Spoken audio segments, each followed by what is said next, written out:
If YouTube videos only play after refreshing the page on your PC, here are a few fixes you can try. First, check your internet connection and make sure it's stable. Try opening another website to confirm your connection is working properly. Next, clear your browser cache and cookies. If you're using Google Chrome, click the three dots in the top right corner and open Settings. Then go to Privacy and Security.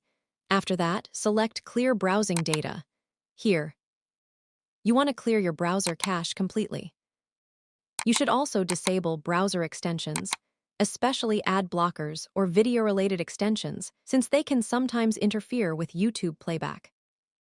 Open the extensions page in your browser and temporarily turn them off. Another important step is updating your browser. Open the browser menu, go to the About section, and install any available updates. Older browser versions can cause YouTube loading problems. If the issue still continues, try opening YouTube in another browser to see if the problem is browser-related. Hopefully, one of these methods fixes the issue and gets YouTube videos playing normally again on your PC. If this tutorial helped you, don't forget to like, share, and subscribe for more tech tips and tutorials.